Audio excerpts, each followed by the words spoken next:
Woke up, not a cloud in the sky, but how they appear without warning.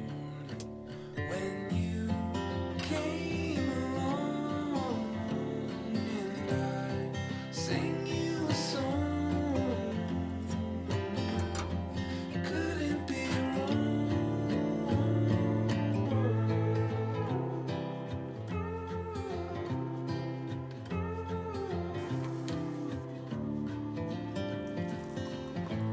Woke up over green covered hills, standing as still as the morning. I felt once like a stranger here, standing in somebody's story. When you came along and I Voilà amigos, nous voilà dans le désert de Moyave. Comme il y a 5 ans on est arrivé ici de nuit, à croire que c'est une habitude. En tout cas même dans le noir c'est assez magique de voir toutes les silhouettes des Joshua-Tree défiler par les fenêtres. C'est assez marrant parce qu'il y en a certains qui ont des formes un peu humaines, donc on se sent comme observé. Et puis en tout cas la nuit a été fraîche, les températures elles sont descendues en dessous de 0 degré, donc on a pu tester ce matin le chauffage au réveil avant que le soleil se lève. Puis là je suis rentré parce que le vent commence un peu à souffler dehors aussi. Bref, aujourd'hui en tout cas on va aller explorer cette zone naturelle protégée. Alors faut pas la confondre avec le parc national de Joshua-Tree qui est pas très loin d'ici et qui ressemble beaucoup puisqu'il y a la présence de cette espèce d'arbre aussi qui est de la famille des yuccas en fait. Alors ici dans le désert de Moyave, on va le voir, il y a une diversité de paysages qui est vraiment très intéressante. Il y a notamment des grandes dunes de sable qui sont vraiment immenses. Et puis il y a aussi une chaîne de volcans endormis avec des coulées de lave qui ont créé des caves souterraines. Donc on va aller revoir ça de plus près bien sûr. woke up with the words in my tongue, stood in the calm of commotion. And I'll write you a song of your own, painted in every emotion. And you sang along when I played you a song. And you wouldn't be long this time. Couldn't be wrong. You came along.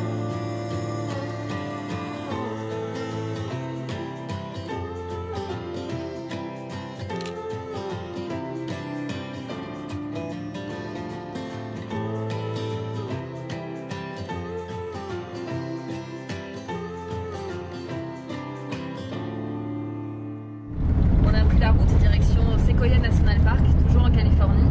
Apparemment il a neigé ces derniers jours et il prévoit un redout pour les jours à venir. Du coup on espère arriver à temps pour voir les séquoias sous la neige. Et pour rejoindre le parc national de Sequoia, hors de question de passer par l'autoroute, sachant que la route 66 est toute proche. Nous avions pu la parcourir en entier il y a quelques années, mais on n'aura jamais une occasion de rouler sur la mythique 66.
Après une belle mais courte nuit, nous nous réveillons au pied du parc.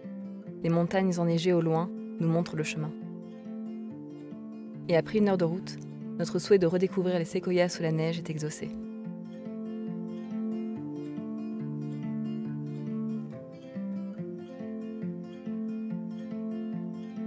Les séquoias.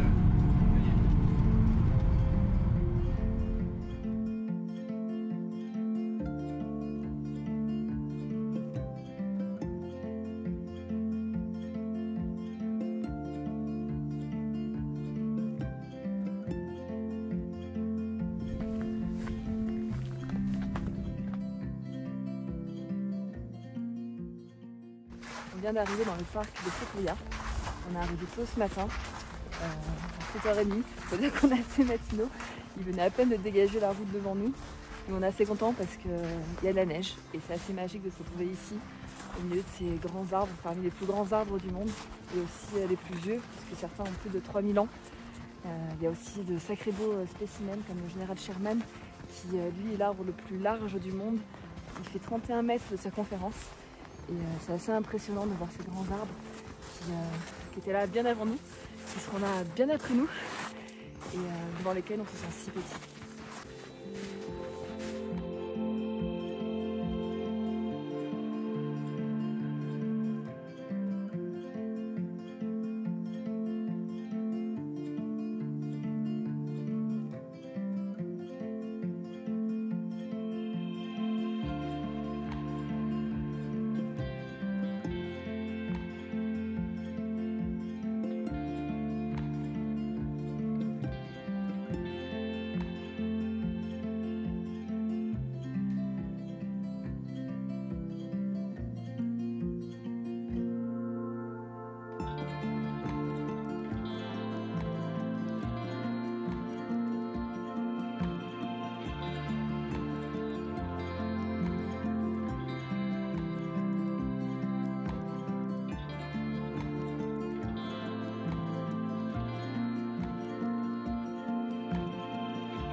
Ces arbres millénaires ont vu passer des dizaines de feux de forêt à leurs pieds durant leur longue vie. Les feux leur laissent des cicatrices, mais l'épaisse écorce du séquoia est prévue pour le protéger de la chaleur. À tel point que les feux sont bénéfiques à sa croissance. Ils tuent les parasites et débroussaillent autour d'eux, leur permettant de ne pas étouffer dans une forêt qui deviendrait trop dense. Au sein du parc, les rangers déclenchent même chaque année des incendies contrôlés afin que le cycle naturel ne soit pas perturbé à cause de la surprotection qui règne ici. Les feux font partie du cycle naturel des forêts et sont nécessaires à leur métamorphose et leur développement futur. Malheureusement, à cause du réchauffement climatique, les incendies sont de plus en plus nombreux en Californie, allant jusqu'à l'intérieur du parc, et le cycle naturel en est perturbé. En tout cas, la résistance aux éléments de ces géants est impressionnante, et s'ils pouvaient parler, ils auraient bien des choses à raconter.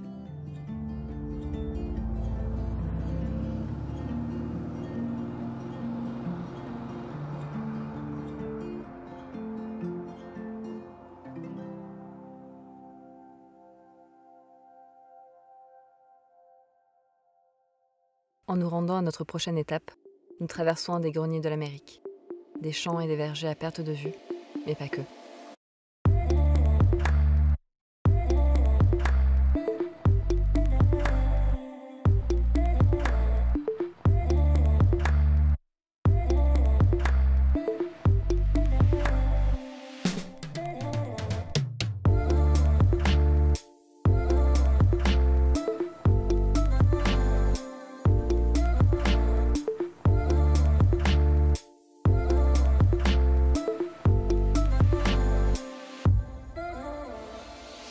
Admirer dans la même journée des séquoias millénaires et faire face aux besoins que l'humanité s'est créés en à peine un siècle, un contraste saisissant et perturbant. Demain, c'est un nouveau parc national qui nous attend. Pour l'heure, il est temps pour nous de nous poser pour la nuit. Ce soir, ce sera dans un des nombreux campings primitifs gratuits que comptent les États-Unis.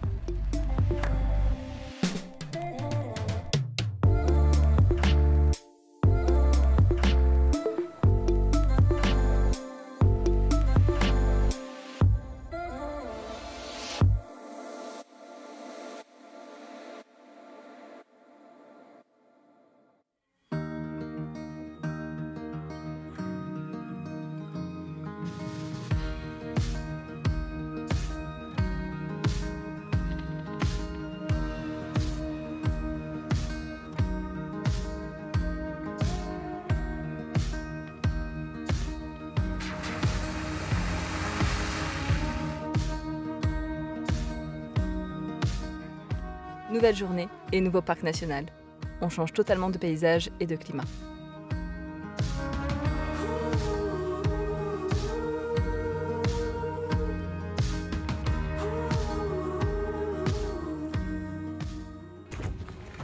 On est à Pinnacle National Park.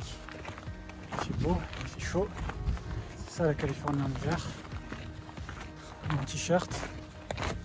On découvre un parc national qu'on n'avait pas encore fait. Je crois que c'était le dernier qui nous restait à faire, accessible par la route en tout cas. Il est plutôt varié en fait comme parc, c'est assez impressionnant. Entre les caves, les amas de cailloux mousseux, la montagne, les condors. Et puis il nous reste encore pas mal de choses à découvrir.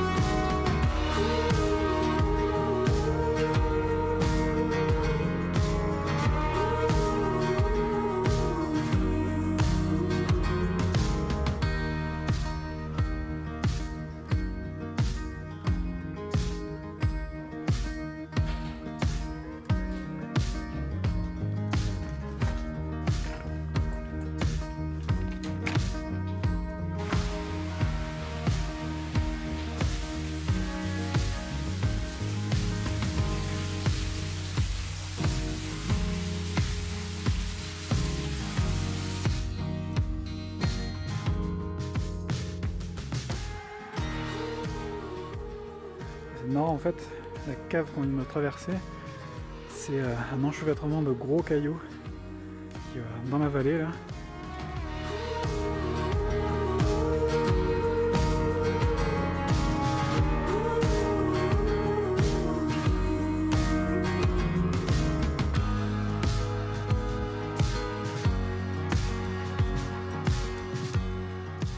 Lorsque l'on sort de ces caves, on découvre un paysage tout aussi surprenant qui s'est formé il y a plusieurs milliers d'années, lorsque plusieurs volcans sont entrés en éruption. Et il faut prendre un peu de hauteur pour espérer apercevoir les habitants des lieux, les fameux condors de Californie.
Après s'être bien dégourdé les jambes et une bonne douche chaude dans le parc, il est temps de rejoindre notre spot du soir.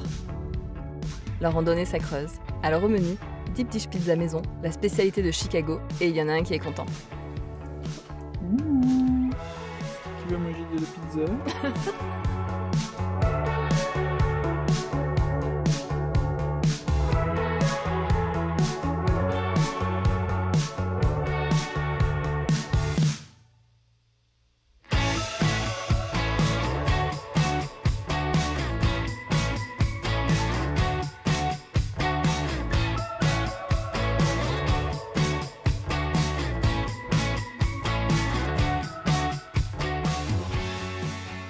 Le lendemain, direction la côte Pacifique.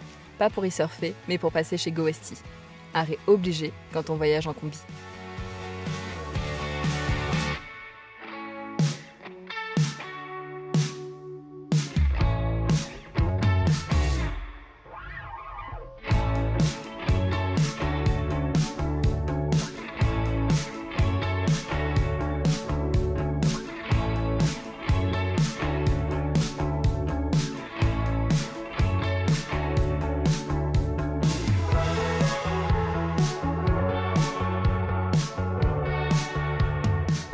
On est chez Go Westy, on vient récupérer une commande qu'on a faite pour Popo. Il reste 2-3 petites choses à faire dessus.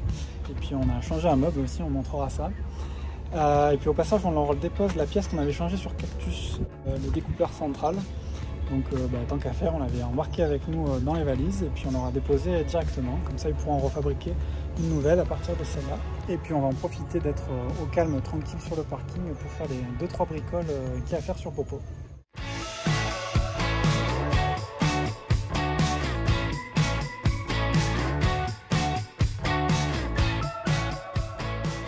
Changement du boîtier qui régule l'apport d'air au moteur. Avec plus de 600 000 km, il commence à faire des siennes. Désormais, c'est du passé. Une vérification de l'avance histoire d'eux et autre amélioration. Pour l'intérieur cette fois, on change notre meuble fait maison pour un meuble Westphalia, le même que dans Cactus. On va pouvoir à nouveau tourner le siège passager et profiter de plus d'espace.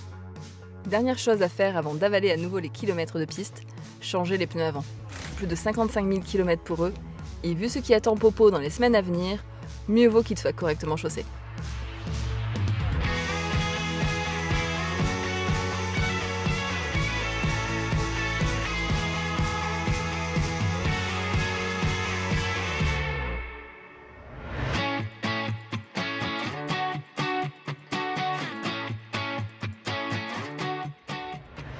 C'est du haut des montagnes, au coucher du soleil, avec vue sur l'océan Pacifique, qu'il est déjà temps de programmer la suite.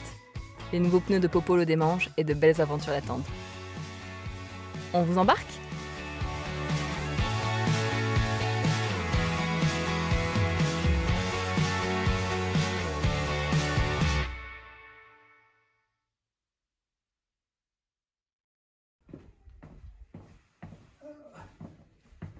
C'est la danse des canards.